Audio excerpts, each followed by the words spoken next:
కానీ ముఖ్యమంత్రి గారు ముచ్చట పడుతున్నారు. నిన్న రంకెలు వేసినారు. రొటీన్గా ఆయన పాపం సభ పెట్టినాడు అంటే 4 బూతులు, 5 ఛాలెంజ్లు, 6 తొడలుగొట్టే డైలాగులు, 2 గుడ్డలు ఊడదీస్తా అని 2 మళ్ళీ భాషణాలు, వాగ్భూషణాలు. ఈ టైప్లో షరామామూలుగా గత 18 నెలలుగా టైంపాస్ కార్యక్రమం ఏదైతే నడుస్తుందో ముఖ్యమంత్రి ముచ్చట పడుతుండు. కాబట్టి ఇప్పుడైనా ఎప్పుడైనా ఎక్కడైనా మేము రెడీ చర్చకు. నిన్న ముఖ్యమంత్రి గారు పేరు తీసుకొని మరీ పిలిచిండు.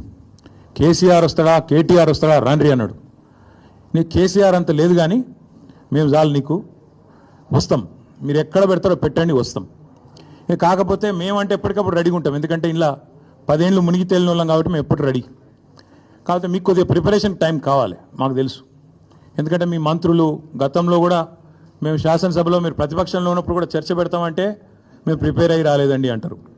ముఖ్యమంత్రి గారు అయితే ఆయనకు తెలుసు, మీకు పాపం బూతులు తిట్టడమే ఈజీ, చాలా ఈజీ కదా. బూతులు మాట్లాడడము, డైలాగులు కొట్టడం, గుడ్డలు ఉడదీస్తా అనడము, గుడ్డలు ఉడదీస్తేనే ఇందిరమ్మ గొప్పతనం తెలుస్తుంది అనడము, ఇవన్నీ చాలా ఈజీ. కానీ ముఖ్యమంత్రి గారికి నేను ఎందుకు 72 గంటలు టైం అంటున్నా అంటే, మళ్ళీ మీరు అక్కడికి చర్చకు వచ్చి బేసిన్లు బెండకాయలు అని చెప్పి ఆయనతో ఉన్న పరువు తీసుకుంటే తెలంగాణ ముఖ్యమంత్రి పరువు పోతుంది. ఇప్పటికే మీరు ఎంత సిగ్గుమాలిన వ్యక్తో ఇప్పటికే అందరికి అర్థమైపోయింది. ఎవడన్నా అడుగుతాడండి ముఖ్యమంత్రి, దేవాదుల గోదావరి బేసిన్లు ఉన్నదా అని అడిగే పరిస్థితి ముఖ్యమంత్రి.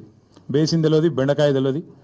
దాంతోపాటు ఇంకా దరిద్రం ఏంటంటే నల్లమల పులి అని చెప్పుకుంటాడు. నల్లమల తెలంగాణలోనే ఉంది కదా అని అడుగుతాడు మీటింగ్లో.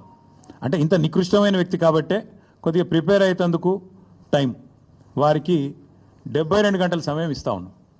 లేదు ముఖ్యమంత్రి గారు కనుక ముచ్చటపడి లేలే మా సొంత ఊరికే రండి కొండారెడ్డిపల్లి కంటే అక్కడికైనా వస్తాం, లేదు మా సొంత నియోజకవర్గం కొడంగల్లో పెడతా నేను అంటే నీ ఇష్టం, అక్కడైనా పెట్టు. లేదు మా నాయకుడు కేసీఆర్ గారి సొంత ఊరు చింతమడకకు వస్తావా, అక్కడ రెడీగా ఉంటాం. లేదు మా నాయకుడు కేసీఆర్ గారి నియోజకవర్గం గజ్వేలు, అక్కడికి వస్తావా, నీ ఇష్టం. ఊరు నీ ఇష్టం, ప్లేస్ నీ ఇష్టం, సమయం డేటు అన్నీ నీ ఇష్టం. నేను రెడీ, మా పార్టీ తరపున నీ సవాల్ను స్వీకరిస్తూ ఉన్నాం.